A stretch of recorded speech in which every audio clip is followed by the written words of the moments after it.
Welcome to Rich's era. It took about a nanosecond for Democrats to start blaming Republicans for a deranged man's brutal hammer attack on Paul Pelosi early Friday morning. Before we continue, please support us by clicking on the subscription button and turn on the notification bell for more reliable updates. The left immediately and collectively spread the narrative that the violent rhetoric of the right had inspired the attacker, identified by police as David Depp, 42. Strip activist reportedly mentally ill for breaking into the San Francisco residence of Speaker Nancy Pelosi and fracturing her husband's skull, age 82. Margaret Brennan, host of CBS News's Sunday morning show Face the Nation, was covered in bears as she greeted Representative Tom Emmer of Minnesota, who chairs the Republican National Congressional Committee. 2 days before the attack, Emmer tweeted a short clip of himself firing a rifle at a shooting range with the caption, "Enjoyed playing my Second Amendment rights with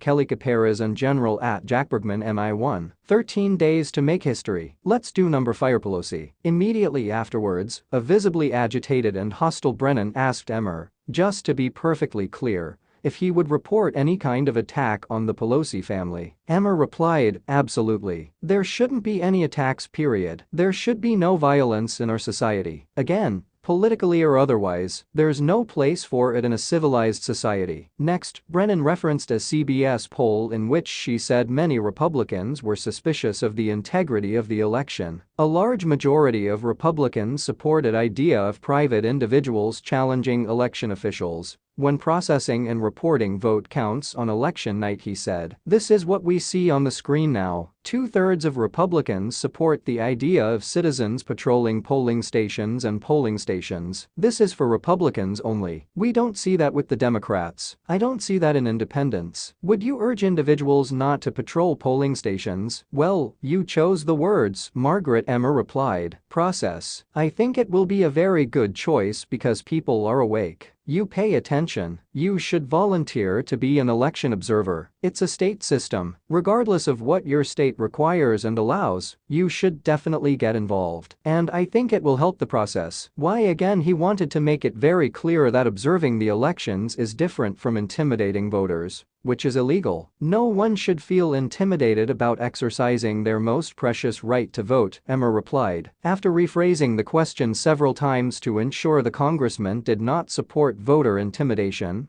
Brennan told him he was on a list of 307 Republicans running for office who have raised questions about the integrity of the election. "Do you regret casting doubts yourself?" she said. When Emmer tried to answer the question, Brennan repeatedly interrupted. "What do you mean?" he said. "I never questioned the elections." This amicus curiae briefing from Texas. "Let's talk about that again," Brennan interrupted, going to the Supreme Court to overturn it. "What he said, Margaret. What he said, this amicus curiae, is that many people, governors, attorneys general, foreign ministers, have taken unilateral action during COVID by changing, disrupting, the electoral laws themselves. Again, if I can finish this, amending the electoral laws to ensure we are safe in exercising our right to vote." Emmer said legislatures, state and the legislatures alone, make their electoral laws. "So if we move on, once we're out of COVID, we'll have to come back to that." "So just to be clear," Brennan asked,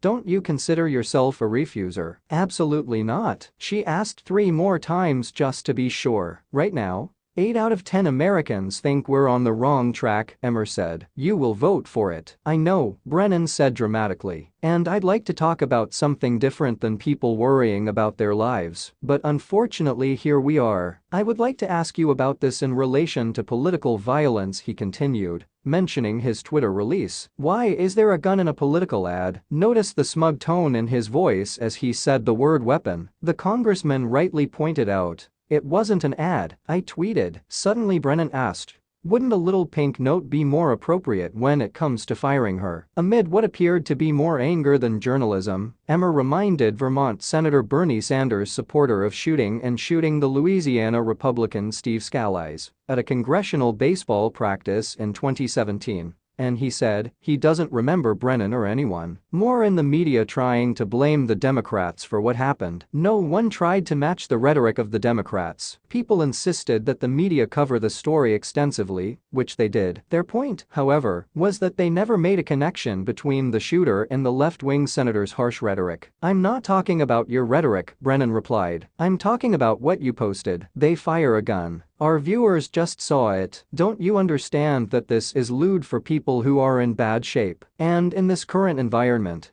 how risky is it for you to talk about the importance of lowering rhetoric?" This time Emmer interrupted her. "Well, I don't agree with you, Margaret," he said. "Again, I didn't see anyone after Steve Scalise was shot by a Bernie Sanders supporter trying to equate Democrat rhetoric with those actions.